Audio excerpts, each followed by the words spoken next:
Welcome back. All right, power rankings. If anybody's been missing them during the summer, good news. You're 4 weeks minus 1 day away from the next power rankings, 27 days from today. I believe it's October 15th. We'll see the first power rankings. They will stay on Saturday nights.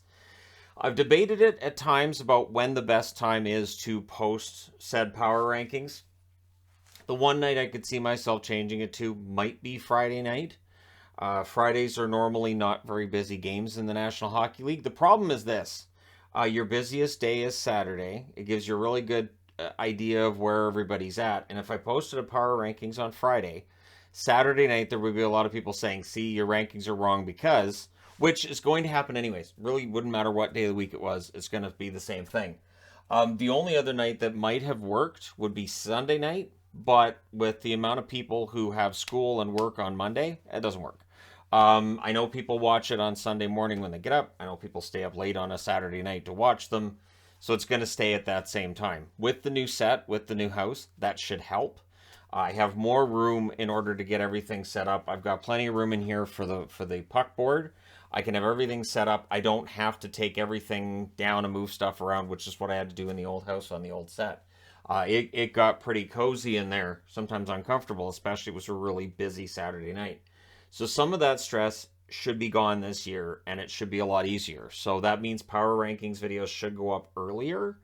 I don't know how much earlier, but they should be a little bit sooner after the review video for Saturday night goes up. And then, of course, if there are matinee games on Sunday, I have to do the Sunday preview and all that too, right? So odds are the power rankings go up, and then I do the Sunday preview. Although the previews to start the season are really quick because there's not a lot to go on, which is the thing with the power rankings too. A lot of the power rankings to start the season will indicate where teams finished last season as well. And there's always that debate about, well, it's a brand new season, so you shouldn't care about what happened last year. But on some level, you kind of have to, because if you have a power ranking, say 10 days into the season, let's just say Colorado has a rough start and they end up, say, 0-4-2, right? Well, Colorado will take a drop from where they are in the power rankings. You'll notice they're done alphabetically because I just like to mess with people sometimes. But not like I used to. But let's say Colorado's number one right before the season, which they are right now. They're number one on the board. I'm looking at it. And they have a rough couple of weeks. Well, I'm not going to have them like 25th or 26th and say, well, clearly, because you have to balance the sample size out, right? Which is why when a team has a really bad week, but they're a really good team, I don't necessarily drop them down, say 5, 6, 7 spots, unless there are exceptions. So when it comes to moving teams up, moving teams down, there's always going to be that debate. The way that I used to do the power rankings at the beginning, the first power rankings I did were February 13th of 2017. So I've been doing these for over 5 years now, and I've kind of learned people will never agree with them at all. And I used to do videos where I would explain them, similar to this, but I would do them the day after. And it would kind of be a, hey, here's why I moved this team up, here's why I moved this team down. I learned very quickly that doesn't matter, because for people who want to claim bias, they're going to claim it anyways, as I mentioned in a video recently as well. So what I look at when it comes to moving teams up, moving teams down, win quality. This is always that debate. You'll see a team that goes 3-0 during the week, but maybe all three of them were shootout wins. Maybe all three of them were against teams that are below the playoff line. I have to take that into consideration. And since I update the power rankings every night, which is always debated as well, there's always that debate of, well, did he really? I don't think he does. Why would I lie about that? Like, it's a weird thing to lie about. It honestly, if I was going to lie, I would say, yeah, no, I sit down every Saturday night and I decide who moves up and who moves down based on the previous week's play. I update them every night. So, because honestly, I'm pretty sure when I look at the other power rankings I see, whether it's TSN, ESPN, wherever, that those power rankings are just updated every once a week, right? Where they look and they go, okay, I think this is the better and this is the worst team. But I always look at win quality. So again, if you have a shootout win over Seattle, that's a win, right? That's still 2 points. But if you have a regulation win against Colorado, that I find more impressive than the shootout win over Seattle. I know they're worth the same amount of points. It's always an argument during the season of, yeah, but I don't care. My team went 3-0, so they should move up to, top 10, wherever they think that team should be. But I do have to consider win quality. I also, one of the reasons I watch as many games as I can, and I try to make sure that on a night where there's 10 or more games, I follow as much of each game as I can. There are limitations, of course, but I try to do as much as I can. I have to look at the overall play. So again, coming back to that same thing, maybe that game against Seattle, maybe say it's Dallas. Maybe Dallas was down 3-0 against Seattle, rallied in the third period, tied it up, and they won it in overtime, or they won it in a shootout. That I might look at. There's two ways to look at that. They were down 3-0 against Seattle. They came back to win. And so looking at the game, I would want to look at the quality of the goals, the way they played, and just say, you know what, this was a really good game for Dallas, or I don't know, this is kind of a setback. And then again, if they beat Colorado in regulation by, say, a score of like 4-1, I'm obviously going to put more weight to that 4-1 win over Colorado than the win over Seattle. And then it might depend on when, right? So let's say the win against Seattle is first, and then the win against Colorado. I would look at that and say, you know what? That win over Seattle in the shootout seemed to give Dallas a bit of a boost, and they used that then going into Denver, and they beat Denver, so they're playing pretty well. Vice versa, I could say they came out of that win over Colorado. Maybe they were a little bit overconfident. They fell down by 3 against Seattle. They came back and won it in a shootout. But now I'm going to wait and see how things go in the next game before I make a really important decision on whether or not Dallas belongs near the top or not. So in that case, Dallas has won 2 games, but I have to consider the overall play. And again, it comes down to win quality. I put more stock into regulation wins, especially if it's a regulation win against a good team, than I do if it's a shootout win over a team that's at or near the bottom of the league. And then I have to consider the schedule. So I mentioned with Dallas, Colorado, Seattle. Coming back to that, what if they beat Colorado? They have a shootout win over Seattle, and then the next night they go in and they lose against LA, say like 3-2. I'm going to look at that and say, you know what? That's a 3 games and 4 nights situation. I'm not going to be as rough on Dallas as I would be if they had that rest in between. And so that's where things can get tricky, because the schedule can be really brutal to teams. And when the schedule is really brutal, I take that into consideration. Last year it was Philadelphia. Philadelphia I kept up in this power rankings because they had an awful schedule to start the season. They were against all the best teams, back to back to back to back, and it was just, we're cycling through the best teams because we want them to quit. That's how it felt. But I've been at jobs where we're putting you in all the difficult jobs because we want you to leave. But that's how it felt. And then when Philadelphia's schedule got easier and they kept losing, that's when they took a nosedive in the power rankings, because they said, all right, the schedule's being nice to them now. Their overall play hasn't improved. They're not getting the wins, and down you go. And vice versa is true as well. Team has a really easy schedule and they're not playing particularly well. I'm going to give them a bit more of a tough ranking because I know the schedule is going to get tougher and they're not handling the easy part of the schedule very well. So maybe I'll say like Pittsburgh. Let's say Pittsburgh goes through California, and let's say all 3 California teams have poor records, which had been the case until LA made the playoffs this year, at least for a little while. And so they lose in Anaheim. Maybe they get a shootout win against San Jose, and they get to overtime before they lose against LA. But there's time in between.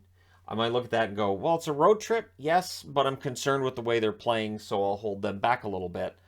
And I may have some concerns about how their schedule is going to work out for them later on.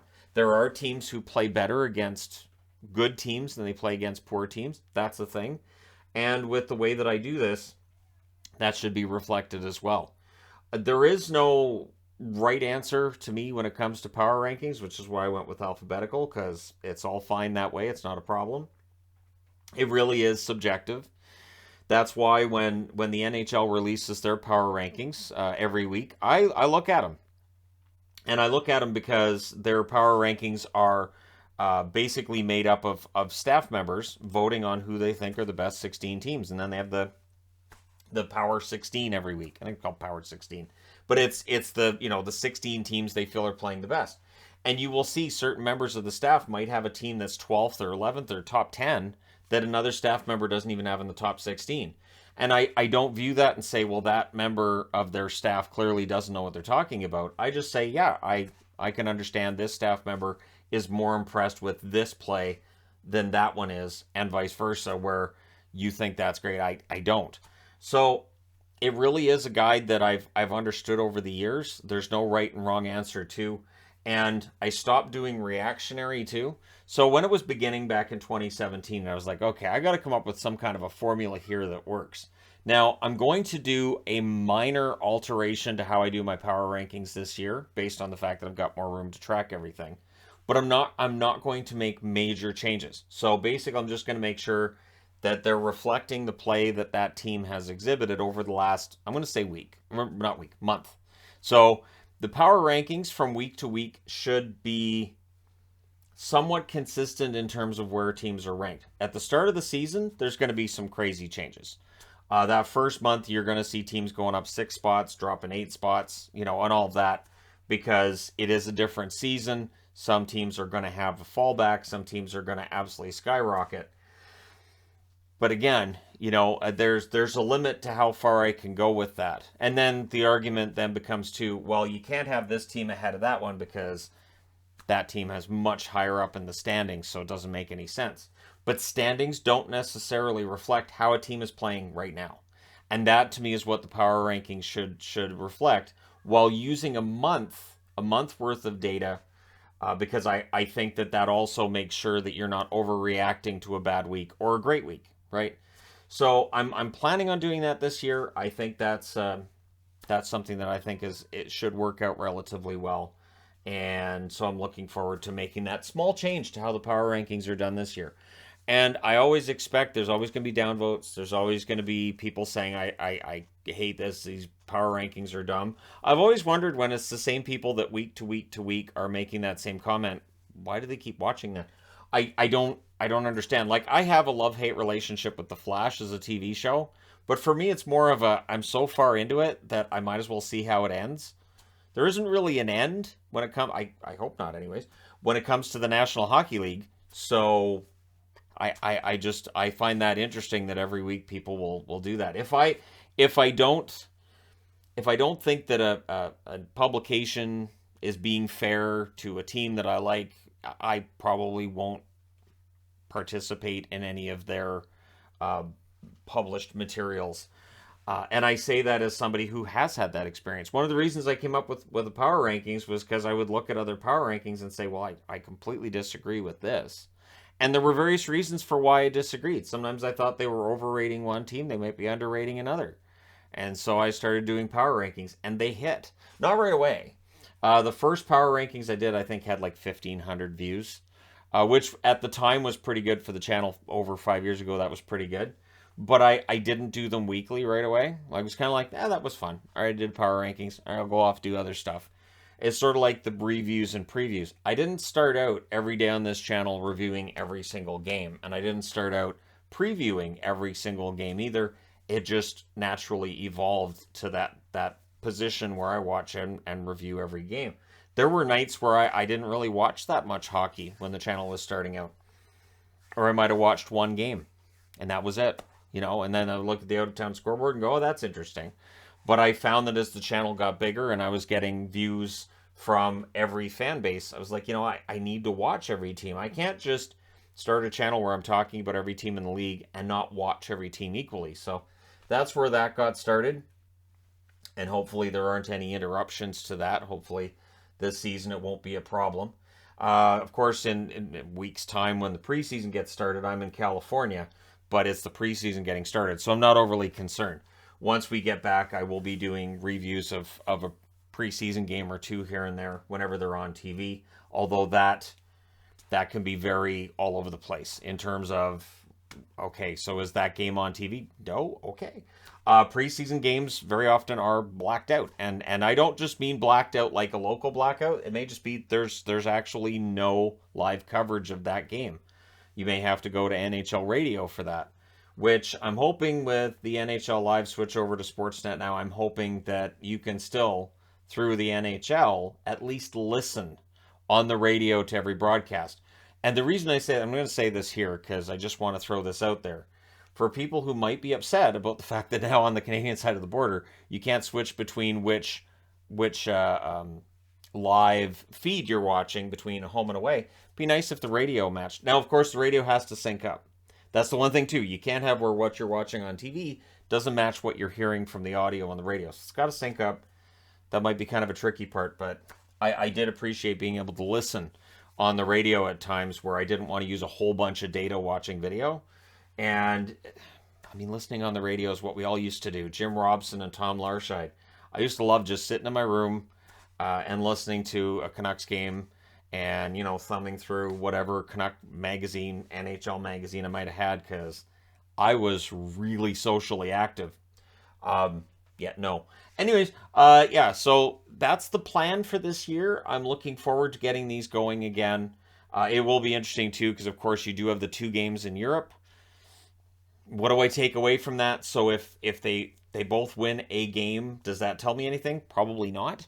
And then from the 11th till the 15th, how much are those games going to tell me? Probably not a lot either, but it will be fun to review those games and to do the power rankings and then have the debate over which team is getting off to that slow start, which can be dreaded and you can miss the playoffs, and which one is off to a quick start. That are they going to be able to maintain that?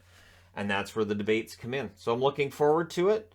I think it would be hilarious if I could find a way to actually have a power rankings where Anaheim was number 1, Winnipeg was number 32, and it was all alphabetical, and I could justify it. But Arizona would definitely be the problem with that, wouldn't they?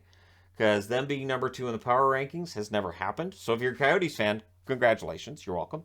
And of course, I don't think Washington's been as low as 31 ever. I'm pretty sure Toronto's never been as low as 28. So, yeah, this board is different because it goes alphabetically. But there you go. And, of course, by doing this, it makes sure that I have these are just auto emblems for anybody wondering. You can get these on the NHL site, nhlshop.ca or the nhlshop.com. The one interesting thing is I have never been able to get the Flames version, and I don't have the current Senators one either. So those are 2 that I'm still on the lookout for, and when I was rifling around and trying to find them. The Montreal one that's like this, the Islanders and Vancouver. Not sure what's gone on with them, but won't be a problem. I'll have it all set up for when the regular season starts, and I'll figure out usage for these as well. I used them on the previews this past season, so that may happen again. But I have to come up with a format for the previews. I do like to change the preview format each year.